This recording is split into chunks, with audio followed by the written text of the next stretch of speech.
Bismillahirrahmanirrahim. Assalamualaikum warahmatullahi wabarakatuh.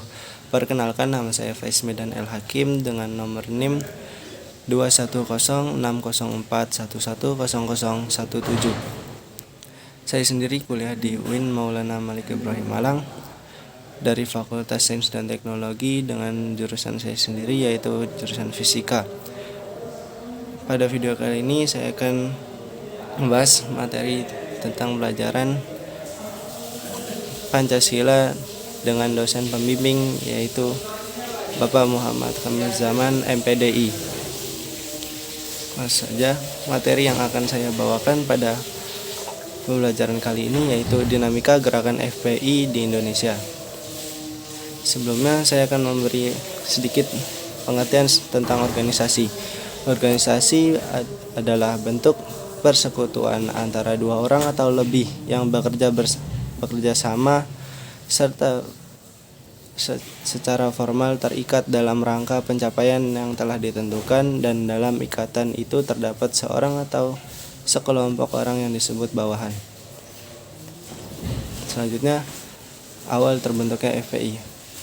Front Pembela Islam atau FPI adalah organisasi garis keras Islamisme Indonesia yang didirikan pada tahun 1998 oleh Muhammad Rizik Syihab dengan dukungan militer dan tokoh politik. Pimpinan organisasi sejak tahun 2015 adalah Ahmad Sobri Lubis, sedangkan Rizik Syihab bergelar sebagai Imam Besar FPI seumur hidup.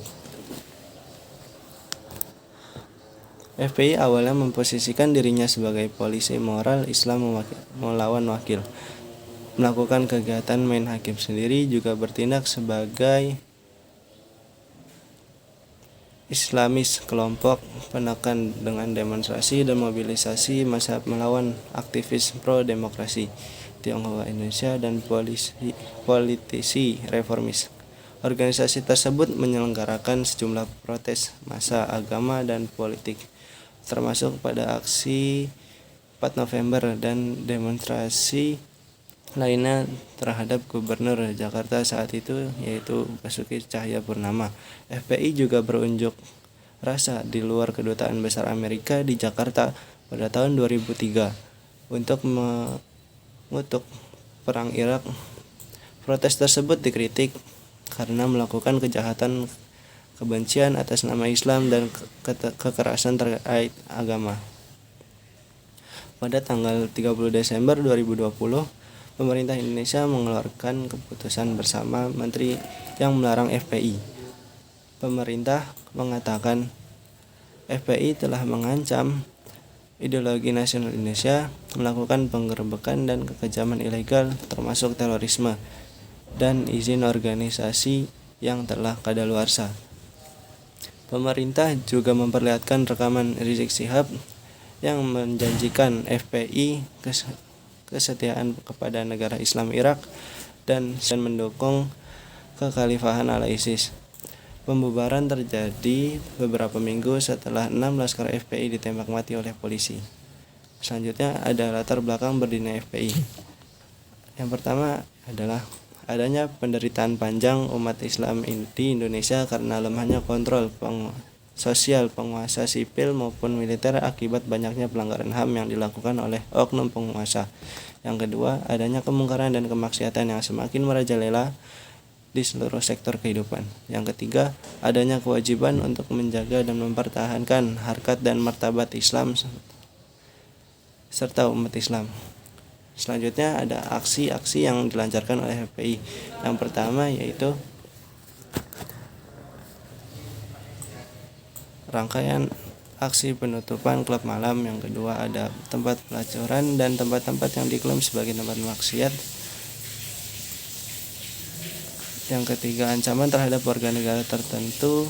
Yang keempat, penangkapan atau sweeping terhadap warga negara tertentu. Yang kelima, ada konflik dengan organisasi berbasis agama lain adalah wajah FPI yang paling sering diperlihatkan dalam media massa. Selanjutnya ada tindakan kontroversi FPI. Karena aksi-aksi kekerasan yang dilakukan FPI dinilai meresahkan masyarakat, termasuk dari golongan Islam sendiri. Beberapa ormas menuntut agar FPI dibubarkan. Di antaranya, kelompok yang bergabung dalam Forum Wanita Muslimah mengirim petisi pembubaran FPI dan ajakan bergabung yang diinisiasi oleh Guntur Romli. Menurut mereka, walaupun FPI membawa nama agama Islam, pada kenyataannya tindakan mereka bertentangan dengan prinsip dan ajaran Islami, bahkan tidak jarang menjurus ke arah vandalisme. Sedangkan menurut pengurus FPI, tindakan itu dilakukan oleh oknum-oknum yang kurang atau tidak memahami prosedur standar FPI. Pada bulan Mei 2006, FPI berseteru dengan Abdurrahman Wahid atau yang sering dikenal dengan Gus Dur. Pertikaian ini berawal dari acara diskusi lintas agama di Purwakarta, Jawa Barat. Muhaimin Iskandar meminta Presiden SBY atau Susilo Bambang Yudhoyono dan Kapolri Jenderal Polisi Sutanto untuk menindak ormas-ormas anarkis secepatnya. Pemerintah melalui Menko Polhukam Widodo AS sempat mewacanakan pembubaran ormas berdasarkan peraturan, yaitu Undang-Undang Nomor 8 Tahun 1985. Namun hal ini hanya berupa wacana dan belum dipastikan. Kalangan DPR juga meminta pemerintah bertindak tegas terhadap ormas-ormas yang bertindak anarkis dan meresahkan ini. Tindakan tegas aparat keamanan dinilai penting agar konflik horizontal tidak meluas. Sementara itu, dalam acara diskusi FPI FBR versus LSM, Komprador Rizik Syihab menyatakan bahwa rencana pemerintah untuk membubarkan ormas adalah pesanan dari Amerika merujuk kedatangan Rumsfeld ke Jakarta. FPI sendiri menyatakan bahwa bila mereka dibubarkan karena tidak berdasarkan Pancasila, maka organisasi lainnya seperti Muhammadiyah dan Ikatan Cendekiawan Muslim Indonesia atau ICMI juga harus dibubarkan. Mungkin cukup sekian yang dapat saya sampaikan, kurang dan lebihnya mohon maaf. Wabillahi taufiq wal hidayah, wallahu muwaffiq ila aqwamit thoriq. Wassalamualaikum warahmatullahi wabarakatuh.